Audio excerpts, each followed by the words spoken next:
नमस्कार मित्रांनो, कॅलिफोर्निया 30 फार्मच्या अजून एका व्हिडिओमध्ये तुमचं स्वागत आहे. तर आपण हल्लीच नवीन आणलेले प्राणी आता आपल्याकडे जवळपास 4 दिवस जुने झालेले आहेत आणि त्यांची आता काय पोझिशन आहे ते आपण ह्या व्हिडिओमध्ये बघूया.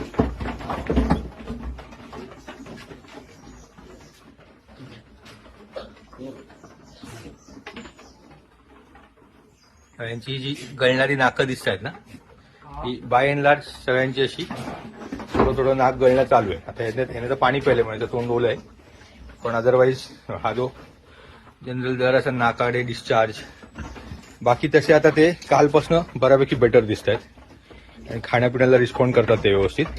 आणि आता हे थोडंसं खेचणं जे चालू आहे आणि नाकातनं डिस्चार्ज जो येतो तो दॅट इज स्लाइटली वरिसम. आणि प्लस आपण काय करतोय, आता त्यांना इतक्या लांबनं आणल्यामुळे त्यांना अचानक आपल्या खाद्याची सवय लावणं थोडंसं डिफिकल्ट जातं. सो त्याच्याकरता आपण हे आता गाडीतनंच त्यांच्यासोबतच आपण हे तिकडचं म्हणजे ते जे अदरवाईज रोज खात होते, ही हरिपत्ती म्हणतात त्याला, छज्जड नावाचं पेड असतं किंवा लून पण म्हणतात, तर त्याची पानं हे लोक सगळे तिकडे एकदम मोठ्या प्रमाणात दिली जातात सगळ्यांना. त्याच्यामुळे मग तीच आपण घेऊन आलो येताना आणि सध्या 1-2-3 दिवस आपण तेच देणार त्यांना.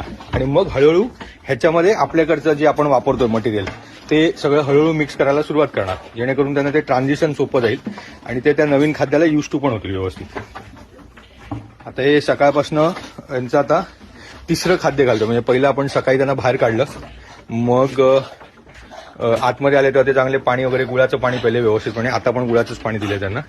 आणि त्याच्यानंतर म्हणजे साधारण 1 वाजता गुळाचं पाणी पिऊन त्यांना आपण ही हरिपत्ती घातलेली आणि आता साधारण 4:30 वाजले, तर आता परत पाणी वगैरे देऊन परत त्यांना हरिपत्ती घातलेली सगळ्यांना. ते आता व्यवस्थित खायला बघतायत. एका दुसरा असा कोणतरी असा बाजूला उभा राहतो. आता ह्यांना आपण सिंगल आउट करून औषध करा. ह्याने पण खाल्लं, याचं पोट भरलं व्यवस्थित, पण तरी याच्या नाकाला थोडासा डिस्चार्ज दिसतोय. तर ते आता एक सिंगल आउट करून त्यांना आपण अँटीबायोटिक्सचं औषध करून घेणार.